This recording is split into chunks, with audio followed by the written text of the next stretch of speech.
ఆసియాలోని అత్యంత సంపన్నుడైనటువంటి ముఖేష్ అంబానీ చిన్న కుమారుడు అనంత్ అంబానీ రాధికా మర్చెంట్స్ తో జూలై 12న పెళ్లి అత్యంత ఘనంగా జరగబోతుంది. ముంబైలోని జియో వరల్డ్ కన్వెన్షన్ సెంటర్లో ఏర్పాటు చేశారు.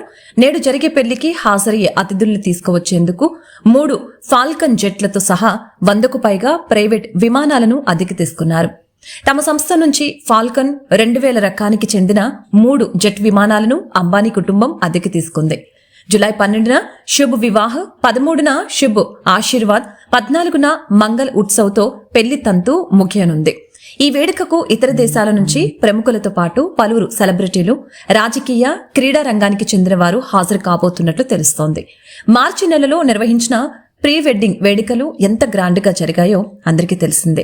ఈ కార్యక్రమంలో హాజరైన అతిథులకి దాదాపు 2500 రకాల వంటకాలతో విందు భోజనాలు పెట్టారు. ఇక ఈ రోజు జరగబోయే పెళ్లి విందులో స్పెషల్ ఐటమ్స్ గురించి ఒక్కసారి చూస్తే, నీతా అంబానీ ఆర్డర్ మేరకు వారణాసిలో ఫేమస్ కాశీ చాట్ బండార్ వ్యాపారులు పెళ్లి విందు ఏర్పాటు చేశారు. ఫలూదా, కుల్ఫీ, టొమాటో చాట్, టిక్కీ, చనా కచోరీ, దహీపూరి, బనారస్ చాటు, పాలక్ చాటు మరెన్నో ఐటమ్స్ ఉండబోతున్నట్లు వార్తలొస్తున్నాయి. పెళ్లి విందుల్లో స్పెషల్ ఐటమ్స్ స్వయంగా నీతా అంబానీ ఎంపిక చేసినట్లు తెలుస్తోంది. గత 4 నెలల నుంచి జరుగుతున్న ఈ పెళ్లి వేడుకల గురించి జనం ఆసక్తిగా చర్చించుకుంటున్నారు. సోషల్ మీడియాలో ఈ పెళ్లి గురించి పలు ఆసక్తికర విషయాలు వైరల్ అవుతున్నాయి. ఇక వివాహ ఆహ్వాన పత్రికల నుంచి అతిథులకు వడ్డించే భోజనాల వరకు అన్ని ప్రత్యేకమే.